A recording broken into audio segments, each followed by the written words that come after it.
Portugal. In Portugal, there's a YouTube show full of fun facts you need to know. Carl rings the bell and the members show to the GMP morning show. Featured guests will come and they will blow your mind. The audience will do so in kind. The little vanity mixed with some insanity on the morning show with GMP. Good morning, Portugal, and I'd like to welcome you to another fantastic day. Hey, Gumpers.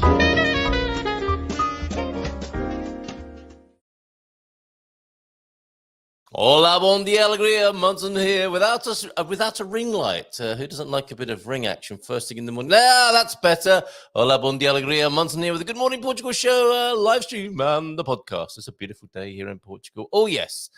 A nice day for stripping off and getting out on your mobility scooter. Doug is in the Algarve and has sent us some lovely images. Not this one, I hasten to add. That is not him on the right or the left. For that matter, that's a picture that's doing the rounds at the moment, isn't it? Which you can't unsee very easily. I quite like that look. Maybe that's my future here on the Silver Coast in years to come. How are you this morning? Tudo bem? ¿Cómo estás? Please, those of you who are doing my 28-day boot camp course, I think it's going quite well. We had a great call last night.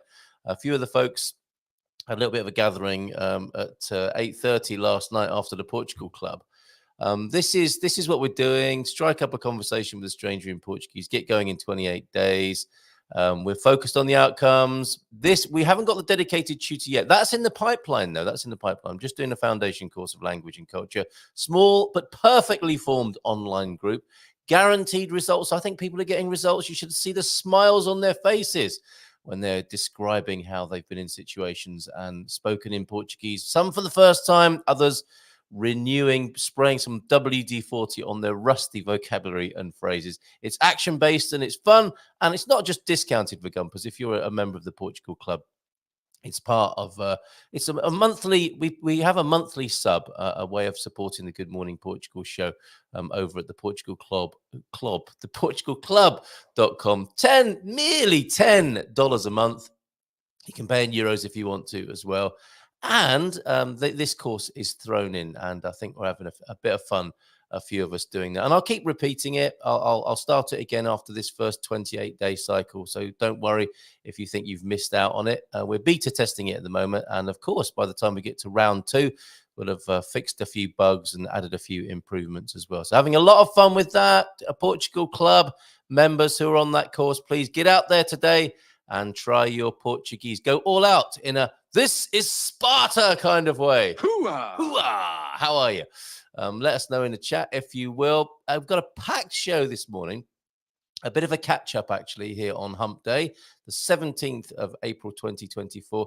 Raquel can't be here in person, but with a little video from Raquel, who normally joins us to talk about starting a business in Portugal, we have Portuguese with Anita. Yay! She has 90,000 people learning Portuguese in her community.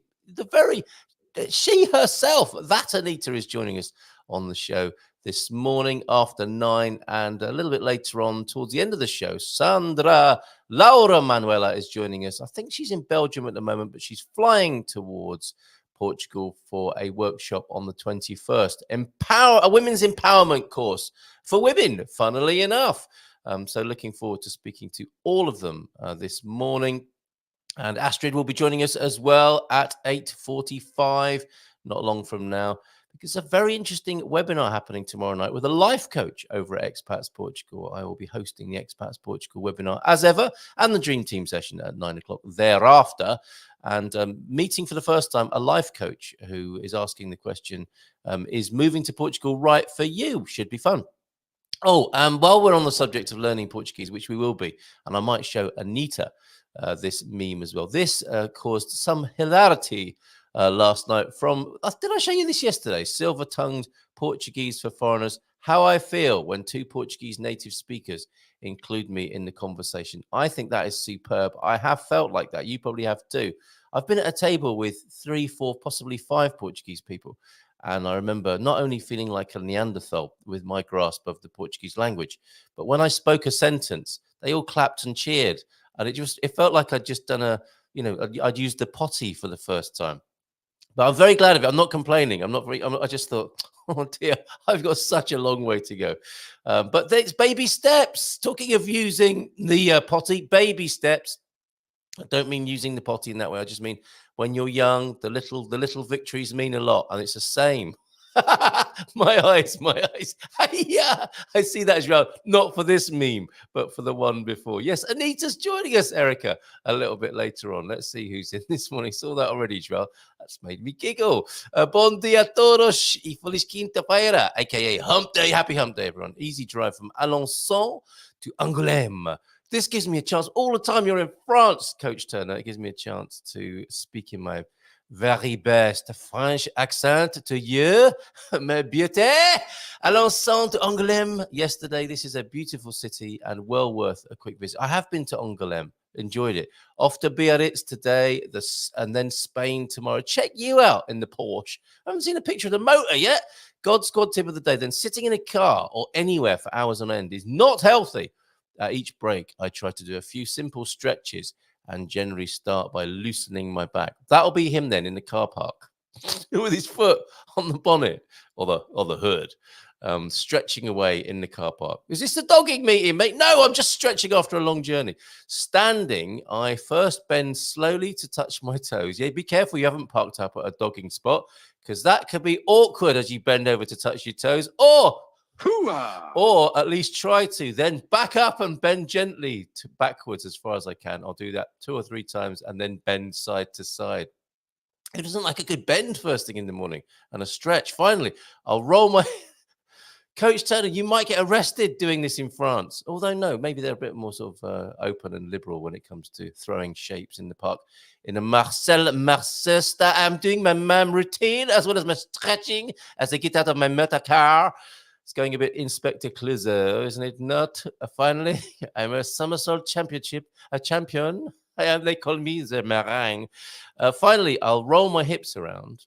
I think I've misquoted the Pink Panther there. Anyway, you can just say anything, but as long as it's in a French accent, it sounds like it's from the Pink Panther. Finally, I'll roll my hips around. First one way, then the other. That normally releases everything in my lower back. Better out than in.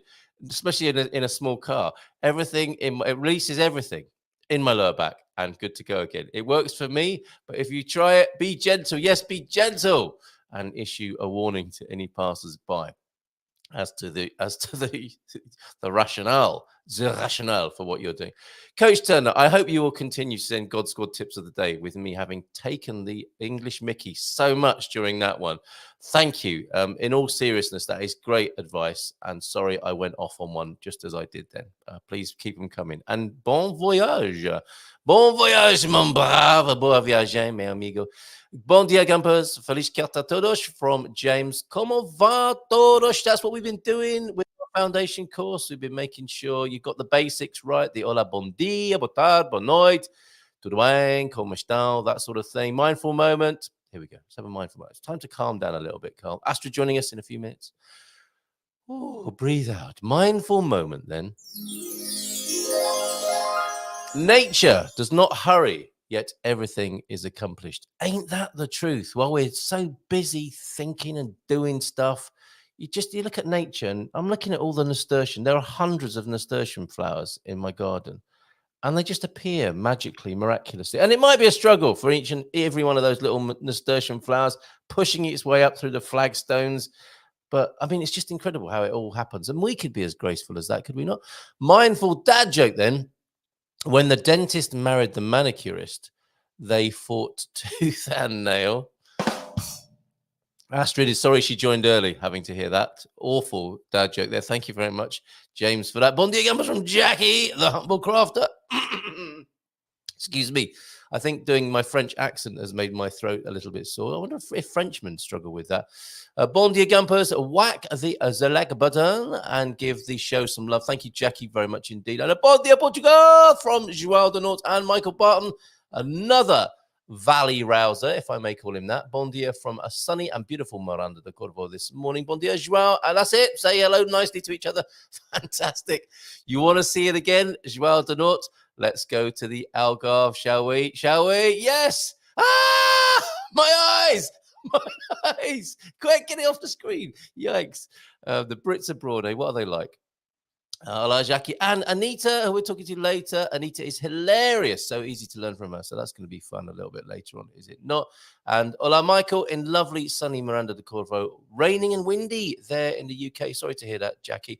And Antonio F, you legend, living legend among us. Bon dia todos. Thank you very much for your latest Portuguese saying, Antonio. That's such a collection we're creating there. And bon dia, Antonio. James shouting back at you there. It was like the man cave yesterday, wasn't it? But without all the swearing and vulgarity that is usually associated with those gentlemen. And you know I use that phrase loosely when talking about them. And what a fantastic show that was yesterday. Quinta Crew out there in the blue skies of Portugal, in central Portugal, and a bit in Lisbon with Lee. Absolutely wonderful catching up with those characters. And we'll see them again next month, of course. Right. I think because Astrid's ready, we'll go to her now. To discover what's going on over at Expats Portugal tomorrow evening for the webinar and for the Dream Team session. Let's give her a nice big round of applause. Oh, yes. Hola, bon dia. Bon dia, Carl. How are you? Well, thank you. I've been doing a French accent quite a lot this morning. I've given myself a sore throat, or maybe it's all the. Maybe I'm just too excited. Be careful with that. We need you tomorrow night. Yes, well said. Honey and lemon. A little bit later on, I think, to calm my larynx. Yes, you're absolutely right. Tomorrow night, I think I'm talking to a life coach. Am I not? Is moving to Portugal the right thing for you? This sounds great. Yes, it's a very, we haven't done a webinar like this before, but I think it's definitely needed. So it's about helping people mentally prepare for the move and to be assured that they are making the right decisions and how to, because obviously there's lots of tactical things that need to happen, like visas and removal lists and money exchange and all that kind of stuff, but it's the getting ready mentally for the move, and is it the right thing for you? So well said. Yes, absolutely. There are all the technicals, and then there's the emotional, psychological side. Who is this person then who will be introduced to you for the first time on the webinar? Deborah O'Grady is the lady's name. So she has a small business called Home Awakening, and there are courses that you can join up on her site. If you want to embark, being involved with her, and you can talk with her and do her course. So but we've got it all for free tomorrow night. So fantastic. What do you think is the number one sort of psychological adjustment to be made? I mean, you moved a long way, didn't you, to come to Portugal? What in your if you can remember Australia, that? so Right. I'm a long from home. Yeah. And what I mean, tell us, what do you think psychologically, emotionally? What's your advice to people?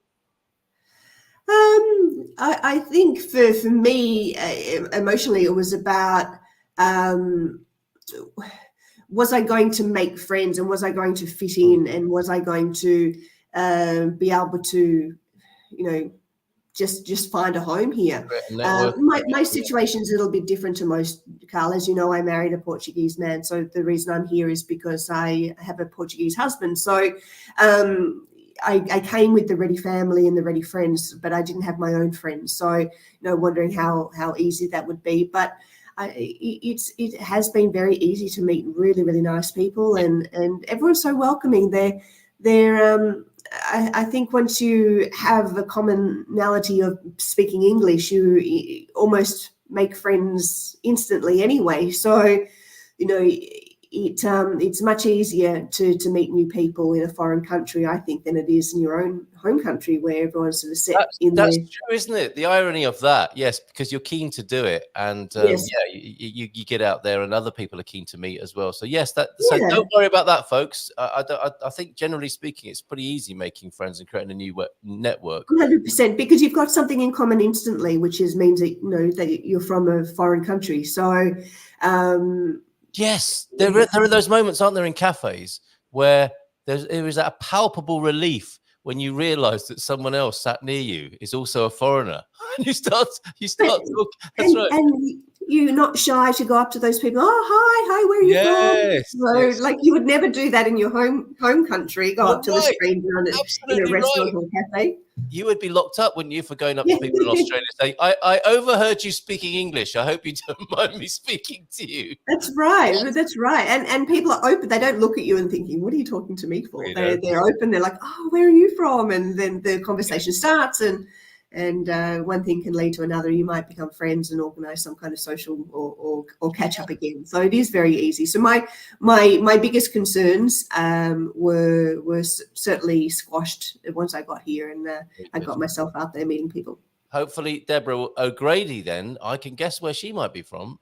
She will be doing a little bit more squashing of, or helping people with their fears of moving over. And of course, if you join us live on the webinar, if you're an Expats Portugal member, you can join us. And we, one of the things I think people don't realize, Astrid, is that we do the main session, which is recorded and then released on the Sunday on the Expats Portugal YouTube channel. But we have a bit of a lock-in after the recording where people... Well, there's so much more to what happens afterwards. So if you are one of those who just gets to watch the recording on YouTube, come and join us for the live session. There's so much more that goes on. So it's a lot of fun.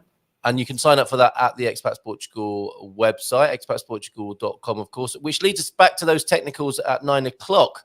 And Yes. We have the Dream Team session, which is always good fun. Not just the technicals, though, because we have a cultural question. And I think we are asking people about their favorite beaches. And then conversation got on to, I think the phrase, yes, clothes optional beaches. And Jerry got quite excited about that, didn't he, if I remember rightly?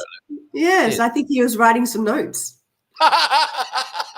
So you may see Jerry on a Portuguese beach soon after that cultural. And I'm sure he's listening now, and he's probably laughing at himself. No, laughing at the we may be in so much trouble outing him in that way. I'm going to get a phone call as soon as I'm off.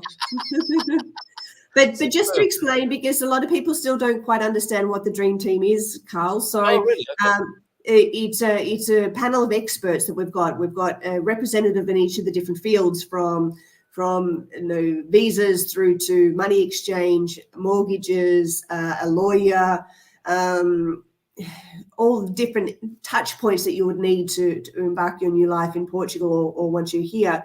And so we've got a representative from each of the different professions, and they're there to answer your questions. So it's a great session. If you have got any pending questions that you might want to ask, come on board, and they're quite happy to share their knowledge with our it's an amazing service, really, isn't it? I mean, people can ask anything. If you call a lawyer and ask them for some free advice, they'd probably laugh at you. But you've got Daniel here who's happy to share his knowledge, and so if you've got a legal question, to come on board and ask him what.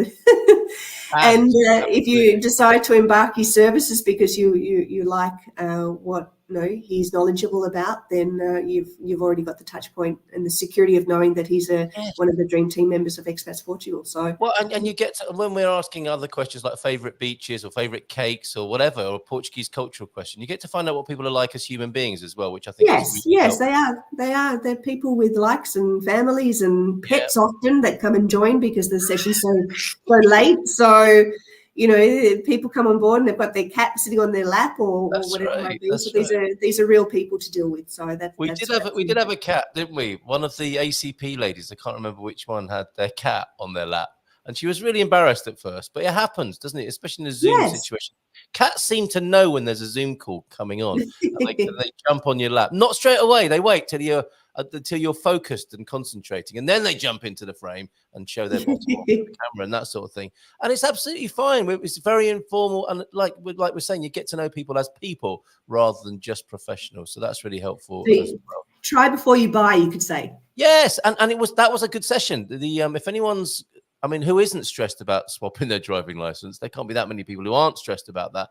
That was a great session with the ACP last Thursday evening, and they went into some detail. And the video for that is available on the Expats Portugal channel. Mm-hmm. What else is coming up? Because you got the social every month with Conk and Honey as well. Anything else to tell us about? Yes, well, Jerry's been very busy organising a meetup in Tamar on the 4th of May, Carl. So in-person meet-up in Tamar. Oh, very good. Okay, excellent. Yeah, I've just made a film about Tamar. So yeah, wonderful. Okay. So there's an in-person meetup. What is that? A lunchtime meet? It'll be most likely in the afternoon, so for drinks and Very good. nibbles. All right. And we're just confirming the venue at the moment, but put in your diary the 4th of May. It's my wedding anniversary. I don't think I can be there. Or I can't be there without getting myself into some trouble. No. It's a great way to celebrate, Carl. I'll bring both of us. Yeah. Okay. Bring the family. Yes. Okay. So meet up in Tamar, May the 4th. Excellent. Do we know of the venue yet, or is Jerry keeping that a secret? There's a hotel that he's speaking with, but they haven't confirmed 100%. But it's apparently very nice. It opened out into a garden, and lovely. And, yeah, so it should be nice for a nice spring day. He will be fully clothed for that one. But I'm going to confirm hopefully today, and it will go up on the events calendar on the site. But also look out, if you are on the mailing list, you'll get a notification. Great stuff. Well. Okay, Pete's here. He spotted you. Bon dia alegria. Hi, Astrid. I think the last time I saw you was a cheesy visit with Philomena. Was that up in the Serra da Estrela Mountains? Oh yes, we did. We went on a tour. Philomena did one of the tours, and we got stuck into the cheese at some cheese factory. It was very indulgent. Excellent stuff. Okay, wonderful. Before you go, how's the weather doing in Cascais this morning? It's absolutely beautiful. Yes. Excellent. It's all forgiven now, isn't it? And forgotten. The winter is a long, distant, damp memory, and here we are enjoying the weather that we came here for. So, what are we talking about? Well into the 20s, maybe into the 30s. I think it's 23 or 24 today. Very comfortable in Cascais. Yeah. How wonderful. Okay, great to see you. Thank you very much. See you tomorrow night. Thank you. Okay. Right. Bye, everyone. Bye for now. Thanks for having me. There she goes. Bye-bye. Right. Okay. Wonderful. There you go. Meet up in Tamar, 4th of May. Make a note in your diary for that. Expats Portugal meetup over there. Superb. That was an interesting comment there, Erica K. Psychologically for me, it seems that all the streets and statues are named for men. It felt like no woman's land at first arriving in Portugal. Interesting.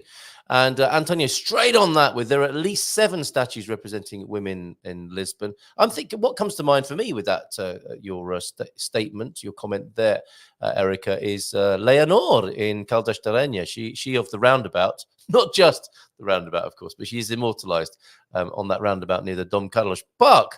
Yes, named after a man, but there she is, a statue of Leonor, Queen Leonor, the Rainha of Caldas da Rainha on the roundabout. Antonio F. letting us know there are at least 7 statues representing in women in Lisbon alone. Not much, really, he says. Bon dia todos from Squire of the Shires. Morning, Squire. How are you? And as for streets, only 5% of the streets of Lisbon are named after a woman. How does he know this? Antonio F., this is why you are the living legend, and why it's such a pleasure to have you as a member of the Portugal Club with information like that. Erica K., I wonder if you might give Antonio a little bit of a testimonial, because so often when you post a question on our timeline there, and none of your Facebook rubbish, this is our very own network where the only ads are mine. and you know what? You can't complain to Mark Zuckerberg and get a reply. Whereas if you complain to me, you know you will get a reply, and we'll modify things. We'll make it a great environment to be in. You can get in touch with the host when it comes to the Portugal Club.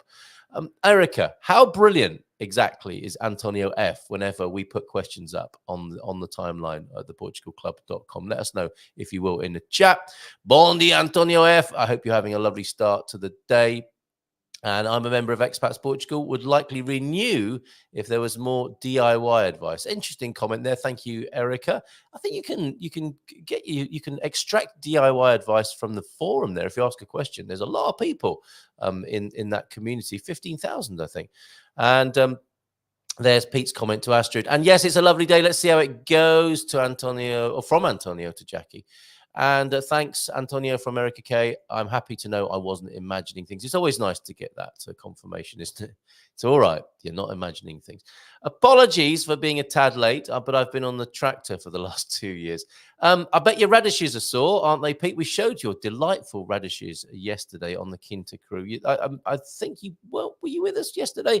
But alongside all the fantastic produce that Lee was talking about, and that Jason was showing us, we saw your fabulous pickled radishes, which I imagine is exactly what you feel like having got off the tractor after a prolonged bout of rotivating or whatever you've been doing. Pickled radishes.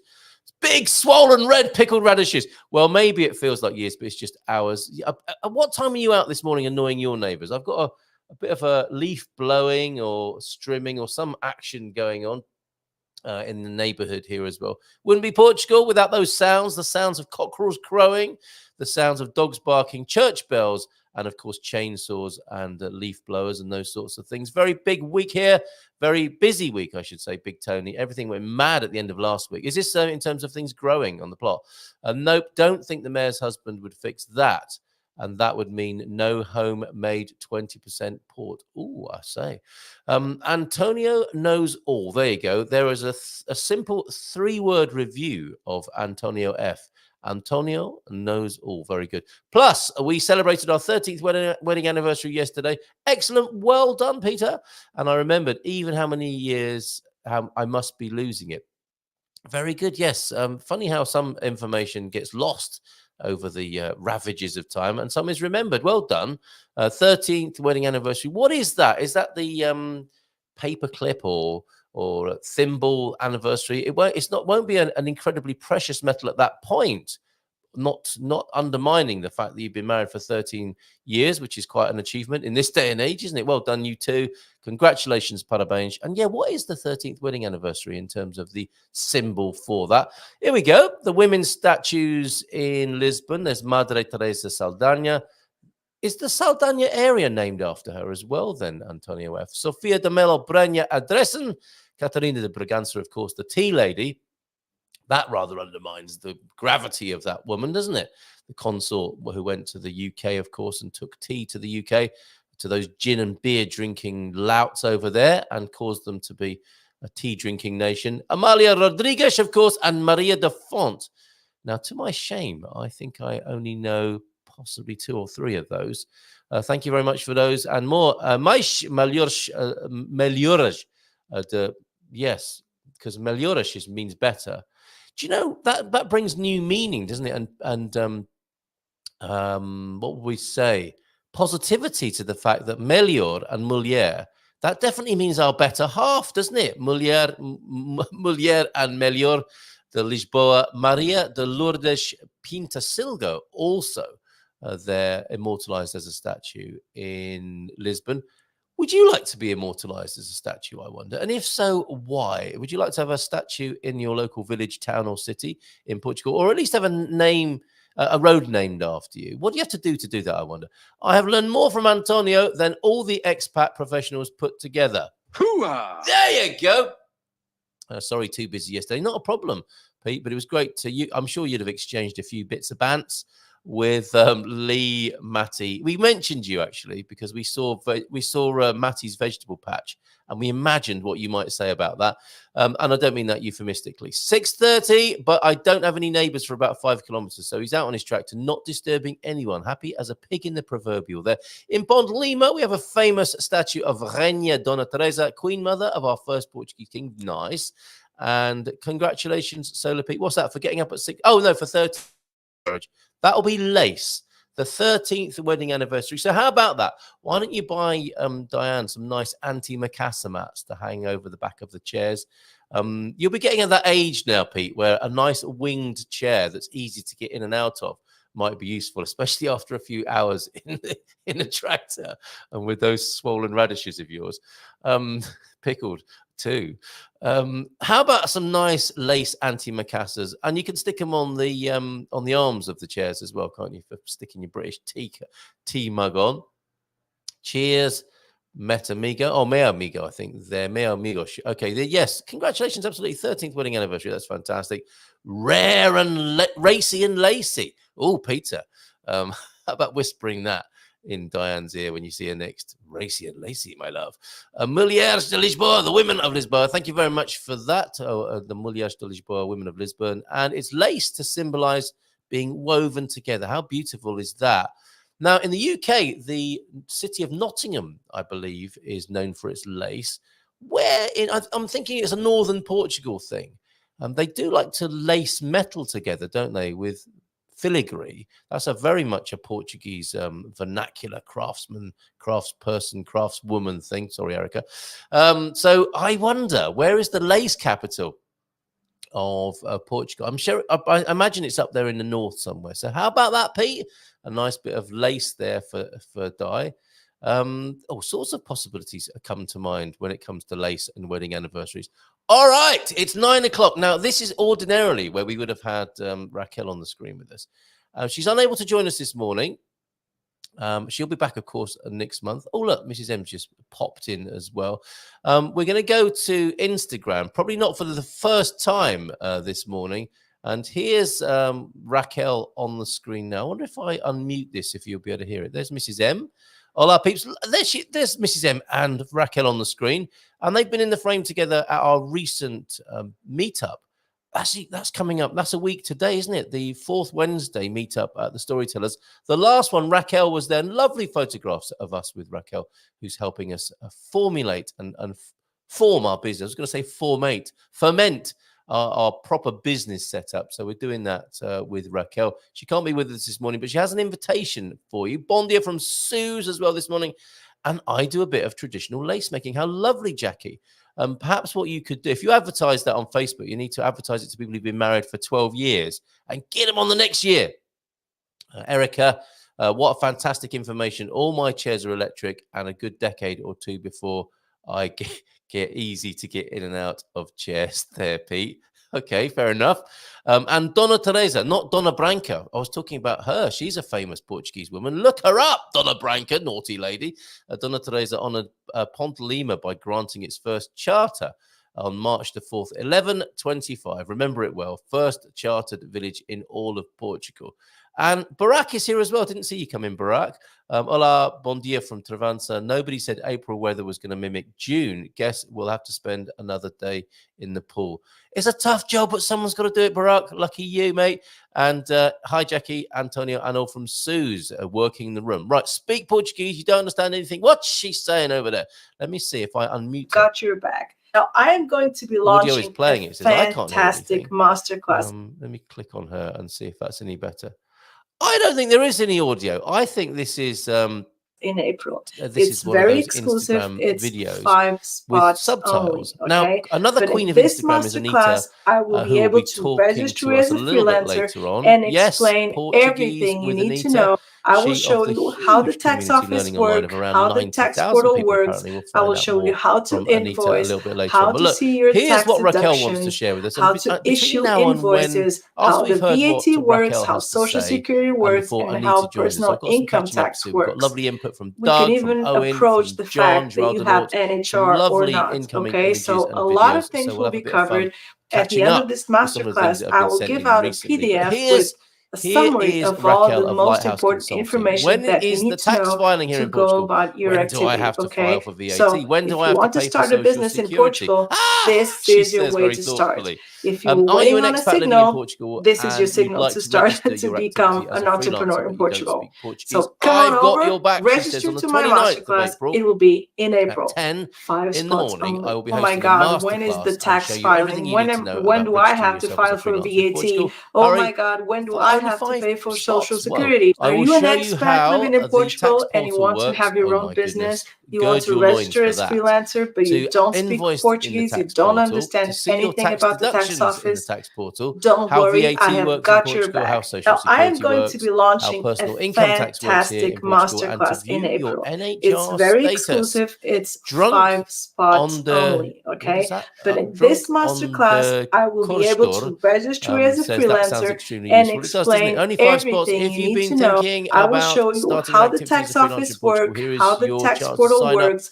I will show you how to invoice, how to see your tax deductions, how to issue invoices, how the VAT works, how Social Security works, and how personal income tax works. So we can. That's not fair. You could hear that, but I couldn't. Okay, turn the video. Hold on. What are you saying? The sound. So we were both talking at the same time. That sounded quite unpleasant. Carl, video has no sound. Too much talking over Raquel. How long have you all been saying that to me? And Mrs. M has now arrived to tell me to turn Raquel off. Poor old Raquel. Stop talking. or stop talking, she says to me. Well, that didn't go as well as I planned. Any chance of a coffee? Okay, Carl, get rid of her. Phew. Okay, sorry about that. Sorry. Okay, but I think you get the gist there. If you want to listen to that again for yourself, please do so at Instagram. There's the link right there. Okay, sorry, Raquel. Sorry, everybody. That didn't go at all well, did it? Look, come on. Sometimes these things happen. I haven't got a producer here, apart from when Mrs. M runs down from upstairs to tell me things like that. Bob's here as well. The joys of live broadcasting. That woke everybody up, didn't it? Bon dia a todos. How are you doing, Bob? May I show that lovely picture of you and Viv in a British pub? That almost made me want to jump on a plane and fly home. Seeing that lovely picture of you both is it the Six Bells? I bet Pete's been there.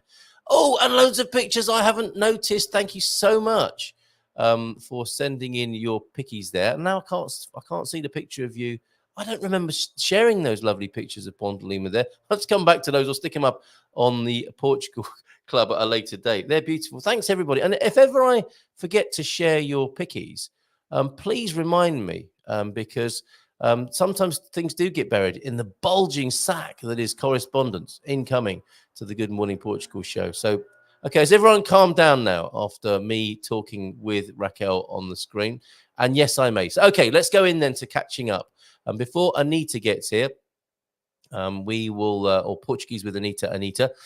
Before she gets here, let's have a look at these lovely pictures that Bob is allowing us to share of him and Viv in a British pub. And as I say, I almost wanted to jump on a plane and fly back. And what I'll do is I'll explain to you what it's like being in a British pub. This is when you walk in. I think is this the Six Bells in Putney?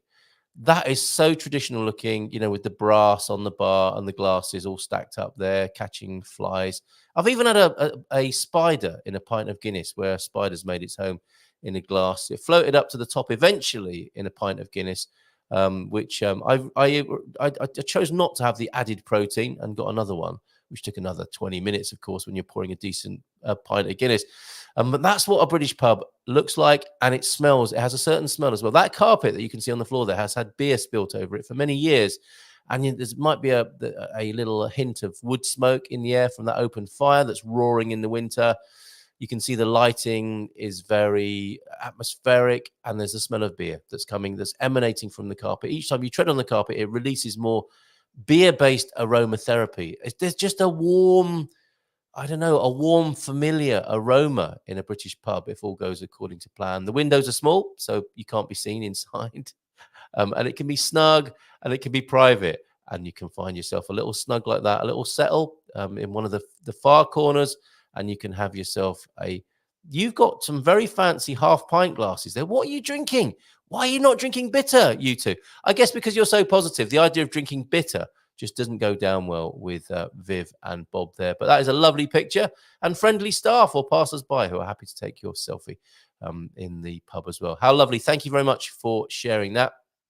Let's go back to a few of the other images then that I've not had the time to share so far this week. Thank you to Owen. Thank you to Bob. Thank you to Doug for pictures that have been coming in. Joao Denor, of course, as well. So let's work our way through these. Let's go back to Owen's pictures that were sent a couple of days ago. And Owen, let me just check where Owen's been. There are some beautiful pics from Owen, but absolutely brilliant bird picture. And I accused Lee yesterday of being a twitcher. We didn't go down very well with him. He says he likes birds, but I'm not a twitcher. Black kite, boats, blue skies, and a stunning sunset. I'll leave you to work out which is which here. Look at that. I mean, the blue in that is incredible, isn't it? Up there in the north of Portugal. Stunning sunset, again, north of Portugal. And look at that kite in the air. Fantastic shot with the broadcasting station by the look of it. The transmitter up on the hill and the black kite in the foreground. Absolutely stunning. Wonderful. Thank you very much for those. I'm missing one there from Owen. Perhaps we'll find that. Oh, here we go. And some boats. A boat on the water. Palma registered. You can see, I can't quite see the number on there, but that looks like the beginning of an adventure, does it not? With that walkway there and an empty boat and those people have got into the undergrowth perhaps to make a little dwelling or a hut or something like that. Thanks, Bob, by the way. Let me... London number 9 cider. You are forgiven. I thought you were drinking lager for a moment in London. That wouldn't have been okay. I once ran an old-fashioned pub, and believe me, it don't smell good first thing in the morning. It's a smell from my childhood, Jackie. Even though my parents had a pub which was like a lino floor because of the amount of beer that got spilled, I think, in there on a Saturday night. You can't get rid of that smell, can you, of old beer, however much my mum tried to disinfect and mop the floor. And in the little snug in the lounge bar as well, it's definitely going on the carpet, isn't it? That's only half a proper drink, Bob, there as well. My brother's house is 3 doors down from that pub. That's amazing. Pete knows it well. 8 bells, not the 6 bells. 1629 established. That is Putney, isn't it? You need a new battery. What's going on here? Bon dia, Bob and Viv from the Squire of the Shires. And you need a new battery for the hearing aid, James. What happened? Lots of indiscernible talking. Well, that's a review of this show. A lot of mornings, isn't it? Not just what happened with Raquel there. Okay, let us return to the bulging sack of correspondence this morning. Doug is in the Algarve. No, not that one. That's easier on the eye, isn't it? Don't know where he is at the moment, but what I do know is that in his car, he registered a temperature of 40 degrees in the last couple of days. But he did become very concerned about the prospect of rain. Look, a couple of clouds in the Algarvian sky there. That's a rain forecast possibly there, but I think that blew over. Thank you very much, Snoop Dogg, for those.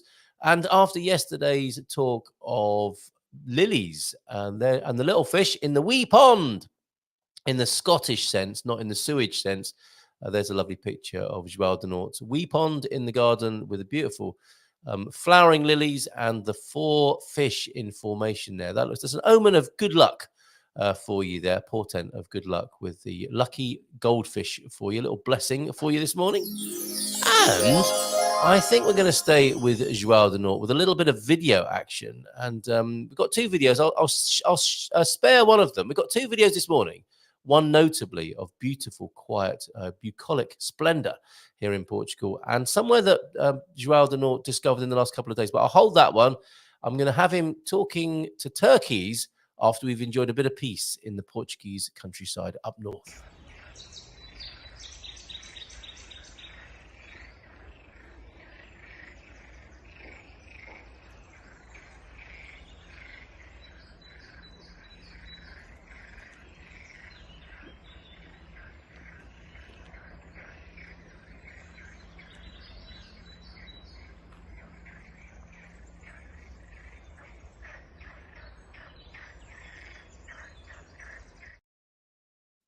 Isn't that beautiful? Deafening, the deafening sounds of nature. Absolutely beautiful. Thank you very much. Now, I didn't know he was a bit of a Dr. Dolittle as well. Let's hope that T-Duck isn't tuned in this morning, because this could be quite distracting for T-Duck if he's trying to get on with his chores around the house.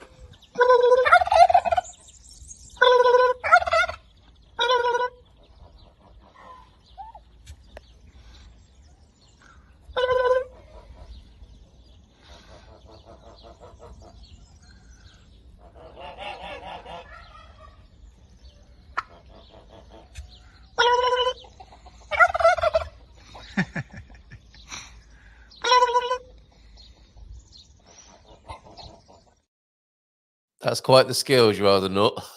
Brilliant. If anyone's got any videos of talking to other kinds of animals in different languages like that, I mean, your Portuguese is coming on great. Your Turkey sounds like it's coming on brilliantly there, almost fluent, I would say. Very hard to distinguish between you and an actual turkey there, John. So excellent stuff, talking turkey with João de Nort from a forthcoming video channel. Do you work with other animals as well, or is it just turkeys you specialize in there, João de Nort? Thank you very much for that. Let's return to a few more of the images that have come in. Thank you, Owen. Thank you, Doug. Thank you, John. What else have we got here? Anna sent in her 1974 picture. Oh, and there's a nice meme from James this morning that this was meant to go along with his other messages this morning. But look, that's the sort of cat I want. Peaceful. The path to inner peace begins with 3 little words. And cats do this so well, don't they? Not my problem. Everything else, when you're a cat, everything else is everyone else's problem. Like, where's my food? Where's my cardboard box? Why are you asleep at 2 a.m? I'm just about getting ready to be really noisy, scratch up furniture and carpets and stuff like that. But that's beautiful. The path to inner peace begins with 3 little words. Not my problem. Very good. And that, in Portuguese, is that not my circus, not my monkeys? For the local equivalent, as someone sparking up a leaf blower, I think, next door, or a strimmer or something like that. Thank you, James, for that one. Thank you very much indeed. Yes, and pictures of you in 1974. Before we go there, a random picture of fish and chips. That's how to do it. Now, that is Richmond, not far from Putney. And that's a recent fish and chip portrait. I'd like to say it rendered in oils or pastel, but it looks to me like that's a real life, not even AI. That is actual fish and chips. Bit tight on the chips there, Pete, I think, in Richmond. But Pete back on his old stomping ground, I think, and he's got some sauce tartare and pints of lager, I should say. Beg your pardon. That's is that Peroni there? But a massive piece of cod, bit tight on the chips, and some mushy peas. Which British politician was it who said when they went into, I think it might have been Peter Mandelson, went into a British fish and chip shop to try and, be down with the people, do something working class, like eat some of their battered fish and chips. But he refused to eat what he said was guacamole. Yes, really. Mushy peas at 12 o'clock on that plate there, and a thoughtful wedge of lemon. I would like a gherkin, or a wally as they're known, to go with that. Will you be making any gherkins or wallies in Portugal this year? But thank you very much. I could look at that all day. I'd prefer to eat it, but I could look at that all day. Let's go to the picture of Anna. Oh, look, there's Anna. You can recognize her. That Anna, Sweden, Portugal. And there she is with her brother in 1974. Isn't that lovely? And these are the pictures. They're coming in nicely of you in 1974. T-Ducks is fantastic, which he sent to me yesterday. I'll see if I can find that for this morning. That was superb. Thank you, T-Duck. And others we've got. So if you've got a picture of yourself in 1974, why 1974? Well, I thought it might be pretty cool to be able to see ourselves. Some of us weren't even born then. Mrs. M, we've got an interesting one of Mrs. M in 1974. Stop it, Pete. I just thought to myself, well, 1974 or before, who were you? What were you in that year whilst the turmoil was about to happen or happening here in Portugal? So there's Anna's. I've got a few others. I've got T-Ducks now as well. This just in fairly recently. And so send us a picture, if you will, of around 1974 of you. Isn't that lovely? T-Duck there. Oh, and some others that were sent in. There's by Randy. This, of course, is Philomena in 19 or thereabouts, pre-Carnation Revolution. And Pamela, of course, who's in Alcobaça now, but was in Manchester in them days in black and white. So send any pictures you've got of you in 1974. It'd be lovely to be able to share those on the screen. Thank you. I think we've caught up there, and I think we've Anita about to join us soon. I need to keep my eye on my email to make sure that, and I should have given her my WhatsApp, shouldn't I? Okay, so we should have Miss Anita, founder and owner of Portuguese with Anita. She's based in Almond. So we'll talk to her about her life story, backstory, origin story, of course, where she is in Portugal, as well as this amazing empire that's being built around the teaching of Portuguese with her. Let's go to a few of her comments, though, while we're waiting. And Owen's in. Thank you, mate, for your pictures. Froggy Paradise. 2, I think. We've had your lovely frog sounds of nature, but I think you've got a few frogs in your wee pond there as well. Lovely photos, Owen, coming in from Squire of the Shires. And yes, that's the smell that you don't have anymore in British pubs. I bet the smoking ban has improved that a bit. All-out war on smoking in the UK now. Probably not a bad thing, concedes Smoker Pete there. But there was nothing like that, Pete. Was there back in the day? A nice smoke and a pint. Oh, back in the day. Solar Life, I agree with you. I'm a smoker, but I don't like smoking in public. And Bob, a delightful area. We simply rode the bus to its end and enjoyed the visit. How lovely on a London bus. Was it an old-fashioned Route Master, or was it a more modern one with doors on the back that you can't fall out of? I remember along that road, actually, on the way to Putney one morning, I ran after the bus and jumped on the platform at the back. And the forward motion of the bus had me fall backwards onto my back onto the street. I could have been crushed by an oncoming vehicle. Instead, I opened my eyes to see a ring of old ladies who'd gathered around me to see if I was still alive or not. Happy times in London. We are caring for the grand cat here in London. That meme is so completely true. Yes, I think Bob, like me, is more of a dog guy than a cat guy. Oh dear. Fish and chips are my kryptonite. I don't want Anita thinking that all we talk about is fish and chips here because we're a bunch of sad expats. It's not true. And no, Anita, it's not true. This is the first time I've shown a picture of a plate of fish and chips, I think, ever on the screen. But look at them. Who could refuse those? They are the kryptonite of João de Nor and me as well. I seriously, John, we could eat that right now, maybe with a couple of slices of bread and butter as well. Let's not keep her waiting any longer. How rude that would be. Let's bring her onto the screen now. It's Anita, everybody. Legend. Hola, bon dia. Good morning, everyone. Morning By the way, I love fish and chips. You would be surprised, but I do love fish and chips. Good. Because, as I said, I don't want you thinking that all we talk about on the Good Morning Portugal show is the food we miss. We do sometimes. We talk about Marmite and, a cup of British Rosie Lee and some fish and chips like that. And the weird things that American people eat, Anita. Marshmallows in a jar, that sort of thing. Well, we have pretty weird meals here in Portugal, like full dishes with things that are very unlikely to be eaten. I remember my grandfather cooking frog legs, and I was a kid, and I used to look at that like, are you eating that? And he was like, yes, of course we're eating that. I'm like, wow. So yeah, that's one of the examples. I know. I didn't realize that frog's legs were also a Portuguese delicacy. It looks like a chicken that hasn't been well fed, doesn't it, basically? Yes. Yes. Here's the granddad then. And what would frog's legs be in Portuguese? Pernas de sapo? No, pernas de rã. Pernas de rã. Why is that? Well, you have two types of frogs, right? You have those big ones that are sapos, like the slow ones, and you have the very flexible and small ones, right? So with that's the legs. flexible ones. Very good. So those are the rã.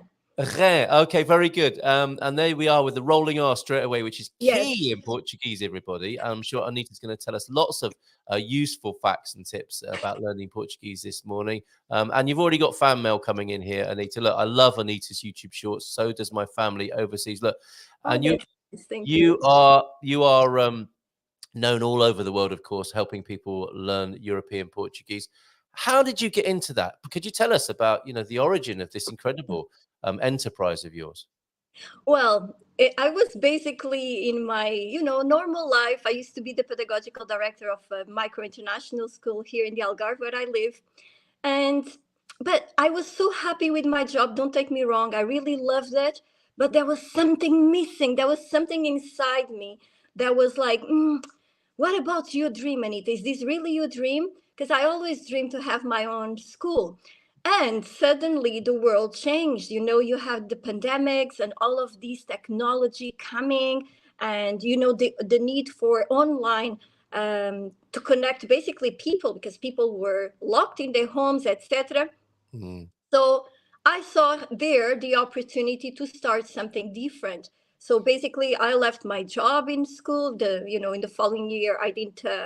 I refused to be working in, physical school. So I started from scratch. I started with 4 students only. It was an adventure. It was very scary, but it ended up being fantastic. And then more people heard about my lessons and they wanted to join.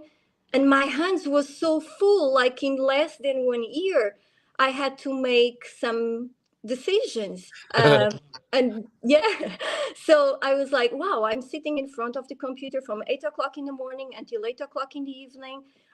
Apart from all the lessons, I was managing my social media, because I started to do things in Instagram to help people for free, on Facebook as well.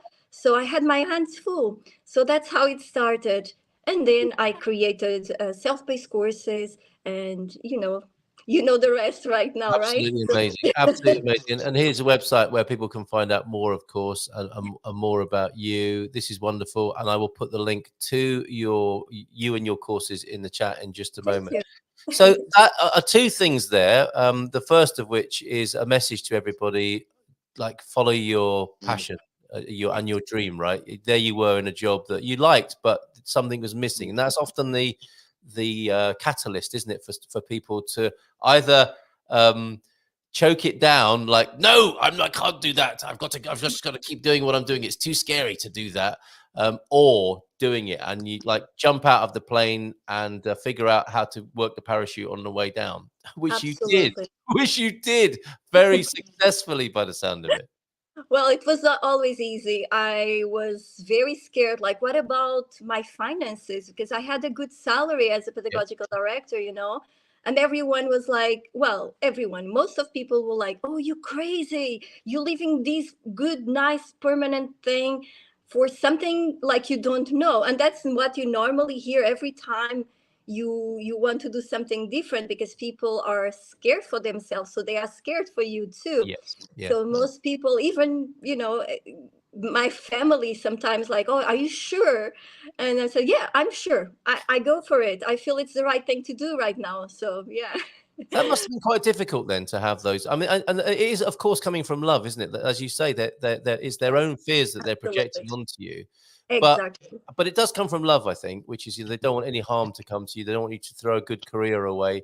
But there was something, as the old song goes, something inside so strong that couldn't be. Presumably, you wouldn't have forgiven yourself at this stage if you hadn't taken the leap. And absolutely not. Yeah. Well, thank goodness, and you're very successful now. And the other part of that, of course, is how so many lives have obviously been changed by the pandemic and what went on, and how society and life changed.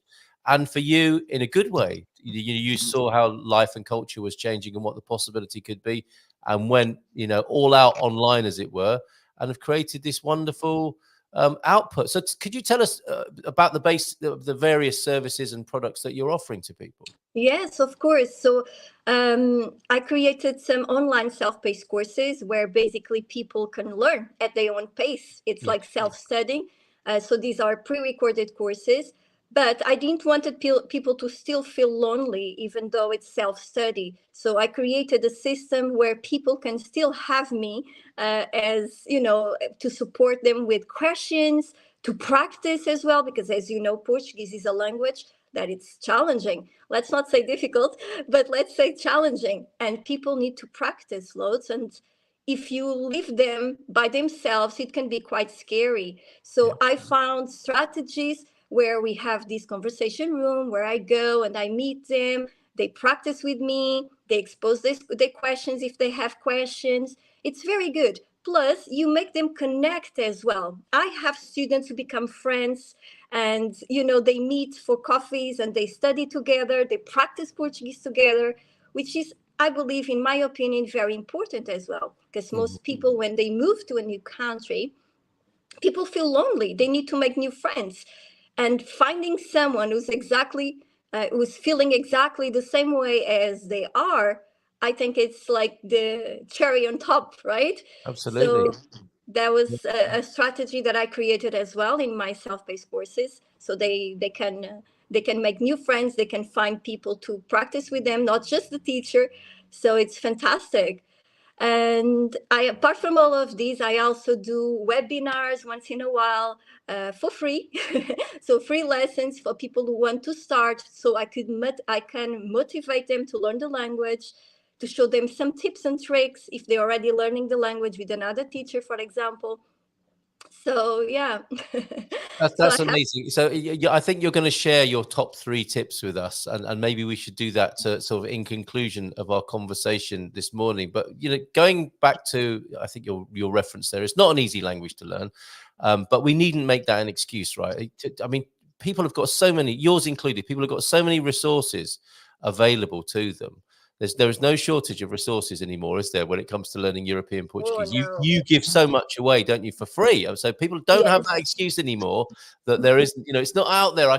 You haven't got just an old phrase book anymore, which tells you loads of things you don't probably need to know and very difficult complications. All of that's in the past now, isn't it? We've got these wonderful resources available to us.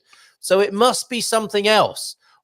And I think you've alluded to it there, and how, people work in groups and so on. What do you think is the biggest real objection and problem for people learning Portuguese? I think I feel that most people come already with this misconception that they will never be able to speak Portuguese. Right. But let me tell you that you are super wrong. I have students that they are over 80 years old. Mm-hmm. My oldest student, as far as I'm concerned, right, because sometimes I don't know every single one. I have more than 2,000 students right now from all over the world. Really? 2,000? Yes. Well done. Amazing. Thank you. So I have this lady, she's 85 years old. And every single day I see her practicing her Portuguese, even if it's just reading the news. Being immersed in the language is very important. And she does that very well. She knows she has she has to practice. So she puts herself exposed to the language every day. So I would say that there is nothing that you can't do if you really put yourself into it. So Betty is the example of that. She's 85, and every single day she practices Portuguese. She sends me message. She goes on social media. She is on social media as well. She sounds awesome. Maybe you can maybe she'll come with you next time when you visit us. Yes, absolutely. I'll bring Betty. so that it's psychological then. The barrier. I mean, this is what we're talking a lot about at the moment. We're having a bit of a push ourselves in this community to, enough already with the excuses. Let's go. Come on, let's do it. We can do this. We recognize it's not the easiest of languages in the world, but we're in the culture. It's important to learn, and we can so easily put it off. So we're taking action at the moment, a number of us, to learn more. And it's great to understand that the biggest barrier seems to be psychological. It's not for want of resources, is it? Or teachers? No, not anymore. No, that's true. So yes, not anymore. That's an interesting point you make there. I would love to talk to you more about, where you're from in Portugal and how teaching languages has changed over the years. It sounds like you've always been a teacher. Is that right? Well, I started to teach I finished my university degree in 2005, and it was very frustrating for someone like me. Yeah. Why for someone like me? Because I was not a conventional student myself. So I couldn't sit for more than 1 hour and being focused. I'm very visual, very creative. So if there is not enough interaction in the classroom, I would definitely fall asleep in the classroom. So, I remember having, throughout my academic process, I only had 1 or 2 teachers that could keep me focused with, with interactive resources and things like that. And that's what I wanted to become as a teacher, an interactive, creative teacher. Oh, my goodness. So, I'm with you. I should have gone to school in pajamas. The amount of time I was basically asleep, or in some catatonic state. And, that is a failure of the teaching system, I think, in many ways. But, we also have to take some responsibility, don't we? But, when you're a school kid, you're kind of thrust into that. You don't have a lot of choice with that. Sure. So you did that, did you? You went in and revolutionized teaching. Well, basically in 2005, and I was only 25 years old by then. I was very young. And my first experience as teaching Portuguese was to a group of expats here in Quinta do Lago, close to the place where I live in the Algarve. Lovely. And I was so scared, because they were way older than me. And I didn't want them to fall asleep in my classes, but there were no resources, right? There was nothing. So I remember calling my mom and Mommy, what am I going to do? These grammars are so boring. I'm not going to use these in my classroom. Well and said. She told me something very important. Do it like it's for you. And I will never forget this. So I started to create my own resources back then. Because again, there was nothing apart from these rusty grammar. Old phrase books, yeah, and like on CDs and cassettes and things. I like know, that. right? Yeah. How boring is that? Like, it's true. super It's true. boring. I do have a beef with teaching methods, and you and me both by the sound of it. It does work for some people. I'm not knocking it completely. Yeah. It does get some people past the line, and interestingly, people who have succeeded like that or succumbed to it want to be taught Portuguese in the same way now, don't they? What they went through at school, they expect. Even you've got people who are in their 60s and 70s and even 80s who become children again in their expectation of how you're going to treat them, I suspect. Exactly. And the thing is, when you make people, when people are having fun, yes, they are learning without realizing. Yes, well said. Yeah, absolutely. So how wonderful that you're doing that then. So you, as a new teacher yourself, you revolutionized your approach. How did it go with those the folks in the Algarve there? Well, they got addicted to it, so they start telling their friends, and I started to have my hands full. Excellent. And that was the offline, old school, but new school way of teaching Portuguese. Who's this? Who's joined us now? That's Ollie, my doggy. He's very curious. Very lovely. Bon dia, Ollie. Very good to say hello. That's fantastic. Wonderful. And please tell us more. I don't think you're from the Algarve originally. Are you from another part of Portugal? Where did you come from? I was born and raised in Santiago do Cacém, which is a place not far from Lisbon. So it's in Alentejo coast. Lovely, always by the sea. I'm a beach girl. Wonderful, yeah. And then I moved to the Algarve for 25 years now. So yeah, most of my life here in the sunny Algarve, which I love. I love it. So yeah. Wonderful. I'm being a teacher, and now, of course, the Portuguese with Anita. This is in terms of how you thought it would be, and all those people saying, "Don't do it, you're crazy," throwing your career away. Just how is that for you now to be looking at this wonderful community that you have? How does that feel? It feels great, and I'm glad I always listen to my heart. Yes, well said. Very good. I think we just have to follow our dreams, and that's it. Sometimes it can go wrong, but that's it. Keep trying until it goes right. I had bad moments, of course, like everyone. As entrepreneur, it's not easy. You have to pay a lot of taxes. You have a lot of responsibility. Oh my goodness, we have so much in common. Right? But brilliant. Go for it. It's fantastic, the feeling to wake up every single morning and knowing you're doing the right thing. You're helping people, and the feeling of sometimes reading the comments and the reviews my students send me is just, I have no words for that. It's amazing knowing that I was so important, because moving to a country, it's something that it's life-changing. So being part of that, it melts my heart. It makes everything right, make sense. That's so superb. Right. We've got some comments coming in. Portugal is hard to learn is the worst talking point because it's not true, says Erica K. It's a beautiful language. It sounds like ocean waves. Well, fair enough. Yeah. I feel like we all need to stop saying it's hard. I try and say that. Let's replace hard with challenging. Challenging. That's right. And, I think a little bit of a nod to this is going to take a while, but we don't let it put us off. I think that's the main thing, isn't it? I love that Anita plays with the language and is so encouraging. Not a commercial, just a fan. Thank you. Oh, beijo, Erica. She also said, way to go, representing women athletes, Anita. What's that about? Are you an athlete as well?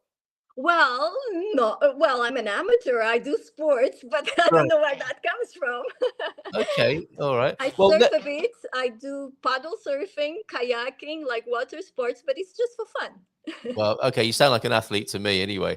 That sounds very impressive. So before you go, could you give us top 3 tips to get people started? And, a lot of people know who they are, who say, first of all, that we know when they're coming to Portugal, I'm going to engage with the language as soon as I get there. I'll get a class and I'll be speaking Portuguese fluently within a year. Absolutely.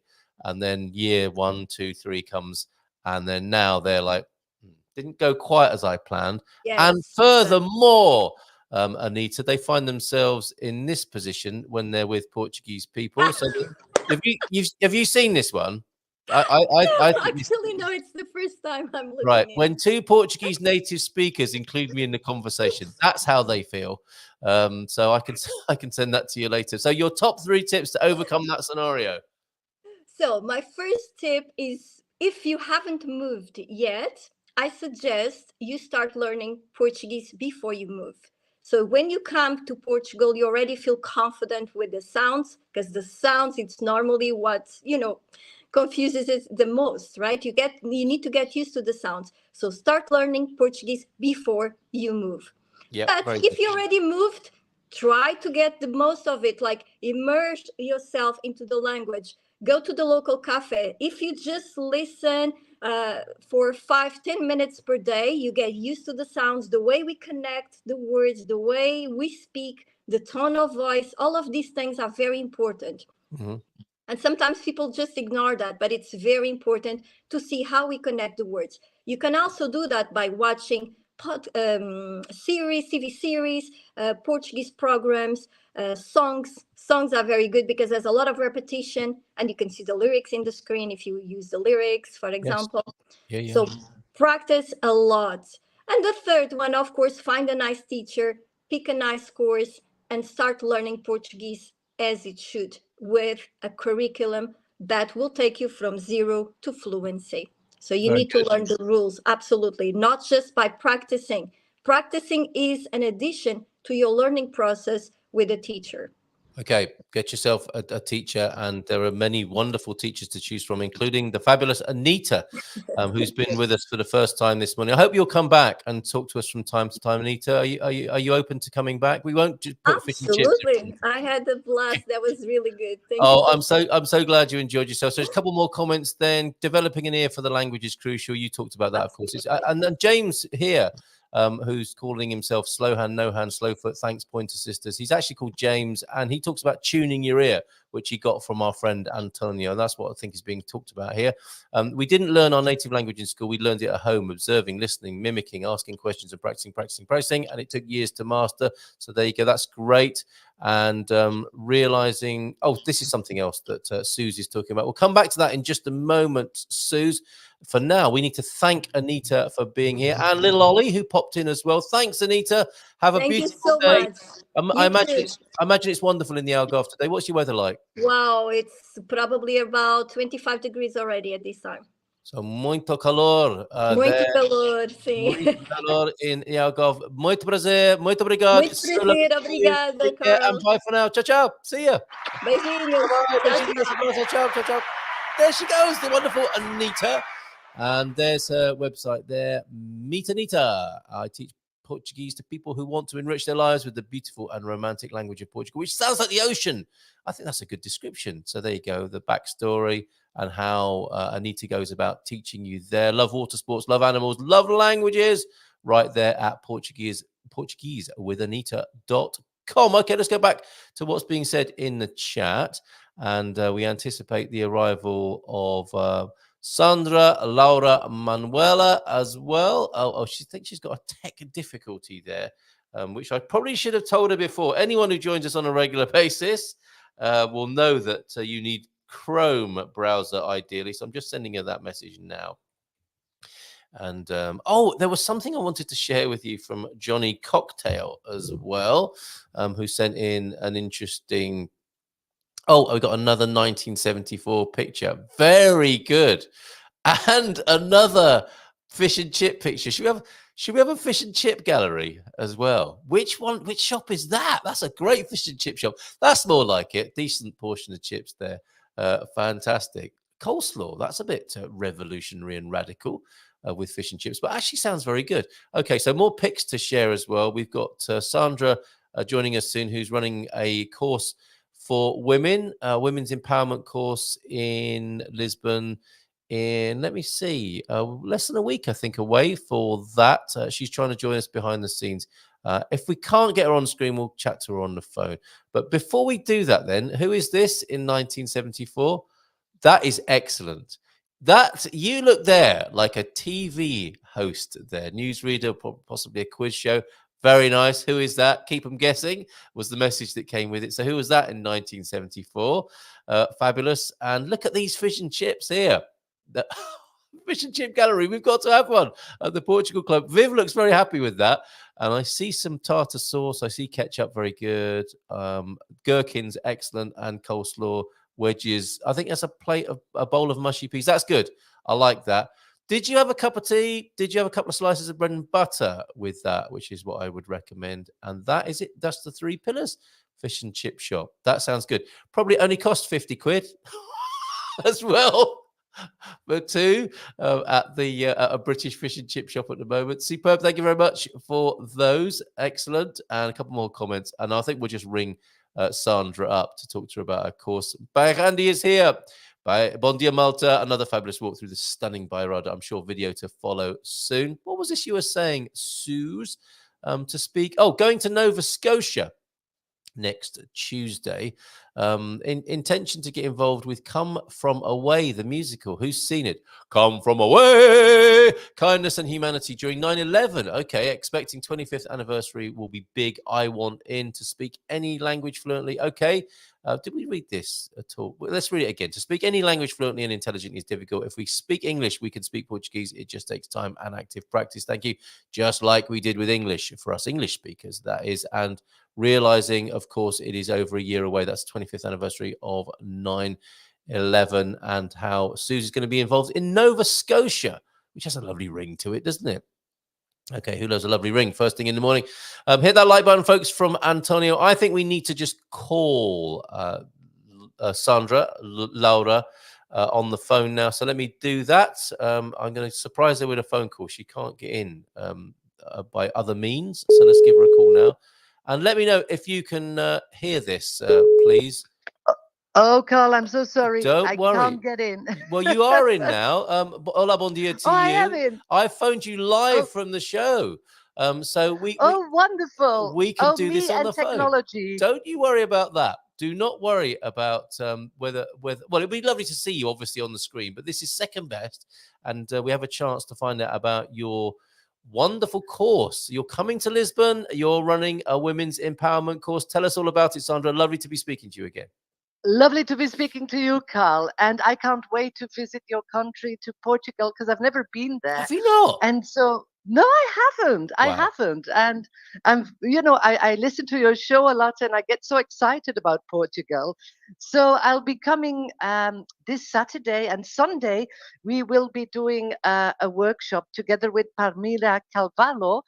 And it's all for women to find more confidence inside of themselves, to really get rooted more into who they really are. Because, sometimes we find it hard to speak our truth in life, or we find it hard to just take time for ourselves as a woman, especially when you're a people pleaser like I've always been. And so I learned there's a special way to get so rooted inside of yourself that you feel safe enough, because it's got to do with safety, to start being who you are. And Portugal is such a beautiful country to be who you are, because the sun is always shining, and I hear that the people are so happy and connect with each other. Yeah, absolutely. Tell us how that's your ad playing in the background there from Instagram, I think. This is the Empower Women course, Lisbon, April 21st. Interesting that you would say you're a people pleaser and that you've always come across as a very confident person, of course, because you were on Belgian TV, were you not? I was. I worked for many, many years on Belgium television and radio, and I looked very confident on the outside, but I wasn't really, and that's why I got into a burnout, Carl, because I gave myself so often away trying to be the confident woman, but inside I was dying a lot of times. Oh, wow. And thanks to the technique that I teach in being more in your body, being more grounded, being more trusting yourself from the inside, I did start speaking my truth and I did start feeling confident. And today I'm very confident, but it was a journey. It was really a journey. It's amazing. This is incredible. So people can appear very confident, as you clearly were back in the day. But it's a bit of a what would we say? Just you're hiding inside. And then we talked to Anita, a Portuguese with Anita just now, and she was saying how she had this little voice saying there's something not quite right about my life. It's great, but it's not as great as it could be. And she could feel this move to go solo and start her business. Is that the voice that we can start listening to, or that women can start listening to in this context, with how you're going to be guiding them from that people pleasing, putting on a brave face for the world kind of vibe into actually being more self-expressed and authentic in the world? That's it, Carl, because I see a lot of women who aren't expressing their full potential in life. Yeah. And they maybe desire so, or they long for it, but they don't know how. And they stay a little bit frustrated because they're not living their full potential. And in my own experience, it's a journey. Yes. Yeah, incredible. And Palmira, my colleague, she will be also looking at going a little bit deeper, because sometimes we inherited patterns, emotions, behaviors, a way of thinking from our ancestors, from our parents, our grandparents, our ancestors, without even being conscious of it. And so Palmira will be looking at that, like, what backpack are you carrying from your past? Yes. And can you let go of it? Because I've done a lot of work that Palmira is doing, the family constellation, it's called. Oh, love family constellation. Oh, me too. It's so much lighter afterwards, isn't it? Yeah, yeah. So tell us more about this lady then. So how did you find her here in Portugal? And tell us more about her. Well, Palmira, it's amazing. She was already following my podcasts and my work. And then we met in Bali because we had same trainer. We did. And we became friends. And then she also became one of my clients. So she knows my work. And then just recently, we always connect twice a year via Zoom, or she comes to Belgium. And just recently, I had to go to Portugal to meet my colleagues from ATL Europe, which are also people who bring change in the world. And I said to Palmira, let's combine it with some workshop and let's do and work together. And we got goosebumps because we didn't know then, but this is also what your beautiful wife has been sharing with me, that this Sunday is a very, very powerful astrological day. So if women will be joining, there will be huge shifts because the universe is with us. Oh my goodness. So that date, the 21st of astrological significance, is this coming Sunday that you're going to be in Lisbon doing the workshop with Palmira. Who is it? Obviously it's a women's course, but what sort of women are you looking for? Who would be eligible to join you for this? I guess women who are ready to say, I want to take my life to a next level, or women who are saying, I'm done. I'm done with always swallowing my truth. I'm done with always holding my voice back. And I really want to live the good life. Yes. Because, we have all the opportunities these days to live the good life, but sometimes it's something inside of us that holds us back. Like I used to have years when I would wake up and there would always be a little darkness in me. Even if the sun was shining, even if I had all the luxury of the world, there would be that little darkness in me. And then I discovered by the work I do, which is just looking at these emotions, looking at these negative thoughts, that we can sort of be the pilot of our own lives and shift that. And I teach women a very feminine technique so they can also connect on a deeper level with their body, because we women, we get our brilliance back, we get our life turned up again when we are connected more with our body. So there will be a little bit of body work as well. How lovely. How lovely. That's the sort of woman that I want to be in a relationship with. And I think I am as well. That's such a great... You are. That's such a great... Amazing. She's amazing. Absolutely. That is such a lovely description of the kind of fullness of femininity and potential of womankind there. And you make an interesting point, because some people might just accept that the darkness, as you put it, however good your life looks on the outside, carrying that little bit of darkness, people you can forgive people for thinking that might just be normal, right? That's just how it is for human beings in this world. But you can get rid of that, can you? Or you not get rid of it, but you can work on that and have a different reality.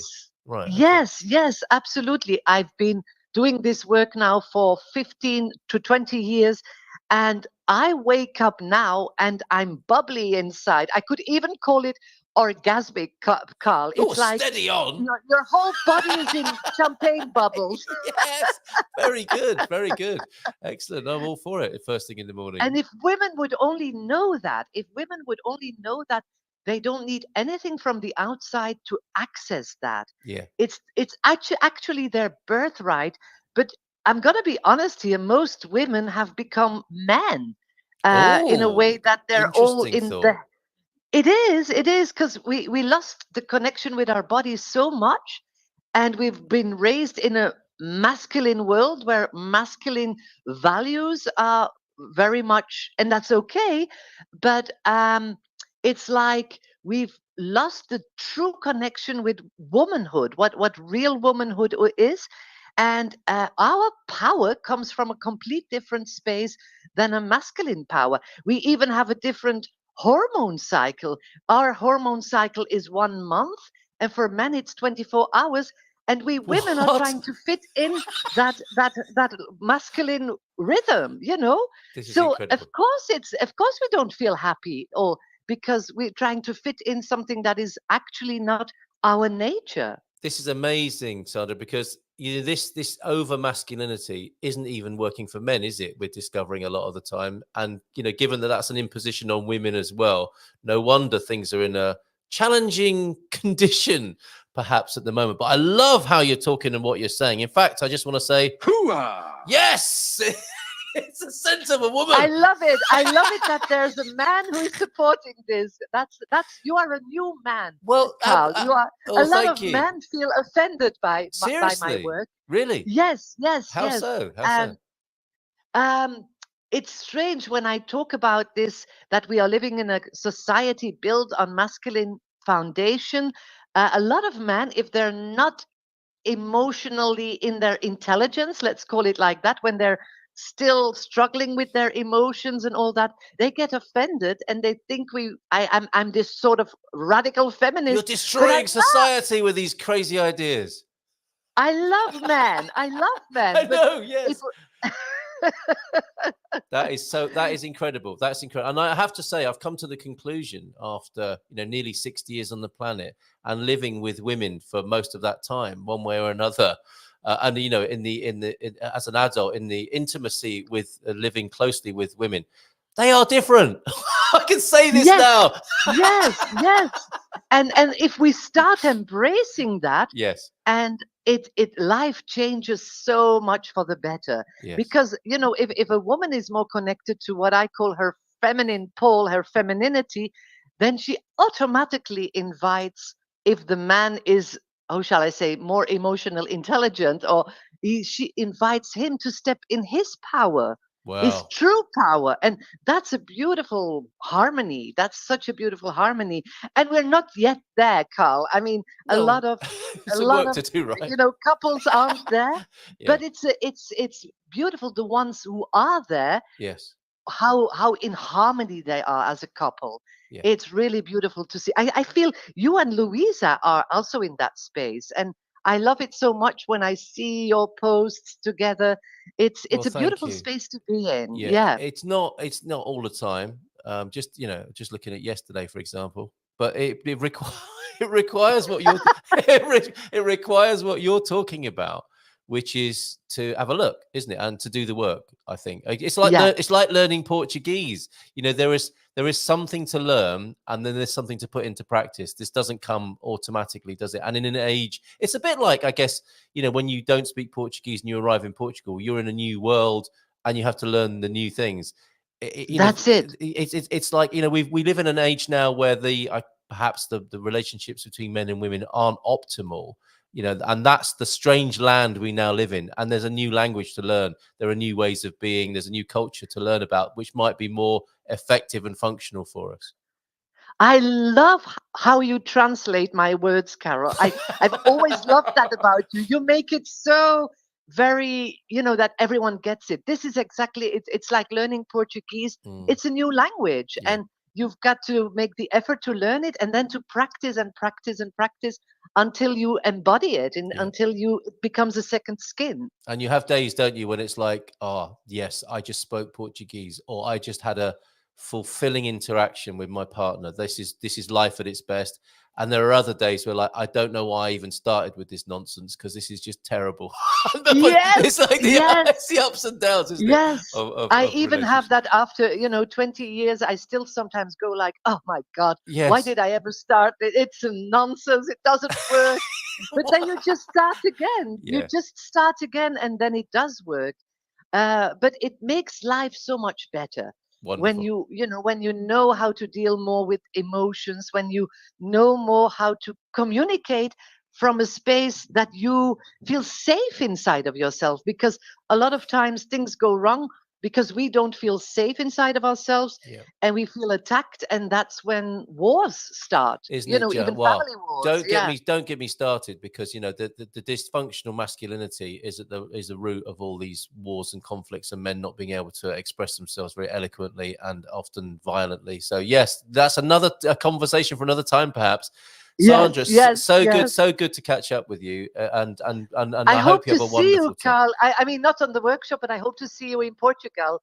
I would love to meet you live. Wouldn't that be wonderful? So your workshop, there are some spaces still available. 21st of this month. It's next Sunday. It's in Lisbon, and people can get in touch. It is in Lisbon, and people can get in touch with me just via Messenger, Sandra Laura Manuela, or via my colleague Palmira Carvalho. She's also on Facebook.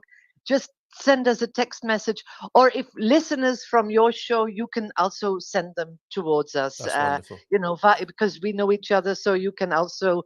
I'd be delighted to do so. Yeah, I'll be delighted. Thank you so much, Carl. Great. I'm sorry it took so long to have this happen. And thank you for persisting with me. It's just been crazy busy at the moment, but I'm so glad you did. And I'm so sorry that my technology didn't work. I feel so stupid. No, not at all. We've heard you loud and clear, and it's a great message you've shared with us this morning to conclude today's show. Thank you for the opportunity. I love your show, Carl. Thank you so much. I always am in awe how you do it. So with so much enthusiasm, and wow, I just love your show. Oh, thank you so much. That means a lot coming from an ex-television professional. So thank you very much, Sandra. Have a wonderful time on your workshop with all those wonderful women, and I'll see you soon. Thank you, Carl. And to everybody else, take care. Bye for now, and we'll see you tomorrow morning. Bye for now. Let's play out and go and have a cup of coffee.